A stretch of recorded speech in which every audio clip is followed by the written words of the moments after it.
দেখুন কিছু একটা ইস্যু জাগিয়ে রাখতে হবে এদেরকে, মূল সাবজেক্ট থেকে এরা দূরে সরে যাচ্ছে। এদেরকে প্রশ্ন করা হচ্ছে সরকারি হসপিটালগুলোতে ডক্টর নেই, নার্স নেই, ইকুইপমেন্ট নাই, ইনস্ট্রুমেন্ট নাই কেন? এর উত্তর নাই। এদেরকে প্রশ্ন করা হচ্ছে স্কুলে টিচার নাই কেন, শিক্ষাকর্মী নাই কেন, স্কুল এত বন্ধ হতে চলেছে কেন? কোনো উত্তর নাই।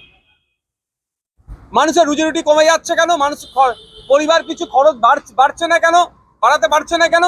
এর কোনো উত্তর নাই। তারপরে মানুষকে কিছুটা করে মেতিয়ে রাখতে হবে। এই যে নামগুলো ইনক্লুড হয়েছে ভোটার লিস্টে, কারা করেছে? Booth level officer. এই বুথ লেভেল অফিসার গুলো কারা ছিল? এই শাসক দলের। এবং সেই নামগুলো ঠিকঠাক ইনক্লুড করছে কি করছে না তার জন্য বুথ লেভেল এজেন্টও ছিল। দুর্ভাগ্যের বিষয়, আমরা যখন এজেন্ট দিতে চেয়েছিলাম আমাদেরকে মারধর করে তাড়িয়ে দিয়েছিল, ঠিক ভোটের সময় এজেন্টকে যেভাবে তাড়িয়ে দেয়। ফলে এখানে যা দুর্নীতি হয়েছে, যদি কিছু দুর্নীতি হয়ে থাকে বা যতটা হয়েছে, সমস্ত দায়ভারের অধিকাংশ দায়ভার তৃণমূলের কাছে যাবে। কারণ বুথ লেভেল এজেন্ট তৃণমূল বিরোধীদেরকে দিতে দেয়নি। দ্বিতীয় কথা হচ্ছে বুথ লেভেল অফিসার, সেটাও শাসক দলের একটা তৃণমূল কংগ্রেসের নিয়োগে হয়েছিল। তারপরেও কিভাবে তাহলে ভুয়ো ভোটারদের নাম ঢুকবে, সেটাও আমি প্রশ্ন রেখে গেলাম।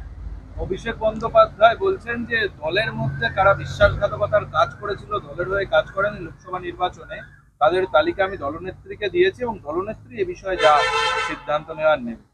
এইরকম ডায়লগ ওনাদের মুখ থেকে অনেক আগে শুনেছি। হঠাৎ করে নবজোয়ান নাকি যাত্রা করলেন, সেখানে ওই মানুষের মতামত দেওয়ার জন্য উনি বক্স করেছিলেন, যাদের নাম উঠে আসবে তাদেরকে আপকামিং ইলেকশনের টিকিট দেওয়া হবে। সেটার খবরটা কত দূরে? তিনি হুইপ জারি করেছিলেন, তিনি বলেছিলেন যারা নির্দল থেকে কন্টেস্ট করবে তাদেরকে আমরা দলে নেব না। আমরা কি দেখছি, একের পর এক নির্দল থেকে যারা কন্টেস্ট করছে তৃণমূলে তারা নাম লিখাচ্ছে। সুতরাং অভিষেক বাবু বলা আর বাস্তবে কাজের বিস্তর ফারাক আছে। দেখুন আমি একদম সরাসরি কথা বলছি, আমার ভিডিওটা কত জায়গায় গিয়ে পৌঁছাবে আমি বলতে পারছি না। সংবিধানের অনুচ্ছেদ 131 আর্টিকেল 131-এ সরাসরি বলা আছে, রাজ্যে রাজ্যে যদি সংঘাত লেগে যায়, রাজ্যের সাথে কেন্দ্রের যদি কোনো বিষয়ে সংঘাত লাগে, এই সংঘাত নিরসনের জন্য সুপ্রিম কোর্টে যেতে পারে। তো কেন্দ্রীয় বঞ্চনা বঞ্চনা করে চিৎকার করলেও দিল্লিতে গিয়ে বিভিন্ন দপ্তরের সামনে প্রতীকী ধর্নায় বসলেও দুর্ভাগ্যের বিষয়, যেখানে ধর্নায় বসছে তারই অদূরে সুপ্রিম কোর্ট, সেখানে গিয়ে মামলা করছে না কেন? নিশ্চিতভাবে ডাল মে কুচ কালা হয়।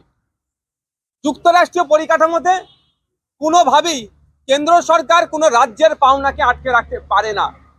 যদি অবৈধভাবে আটকে রাখে, সংবিধানের 131 আর্টিকেল 131-কে সামনে রেখে সেই বাধাটাকে কাটিয়ে উঠতে পারবে। এদেরা সিবিআই না তদন্ত করে, আপনার ইডি না তদন্ত করে, না তদন্ত করে, তার জন্য ছুটে চলে যাচ্ছে সুপ্রিম কোর্টে, নিয়োগকে আটকানোর জন্য ছুটে চলে যাচ্ছে সুপ্রিম কোর্টে। কিন্তু রাজ্যের পাওনা, রাজ্যের বকেয়াটা যাতে পাওয়া যায় তার জন্য সুপ্রিম কোর্টে যাচ্ছে না কেন? এটা আমাদের ভাবাচ্ছে। একটাই কারণ, যে ইউসি এরা ঠিকঠাক দিতে পারেনি, কোথায় কিভাবে টাকাগুলোকে খরচ করেছে, ফান্ডের মিসম্যানেজমেন্ট হয়েছে, এইগুলো ধরা খেয়ে যাবে, সেই জন্য তারা যাচ্ছে না, আইনের সহযোগিতা নিচ্ছে না।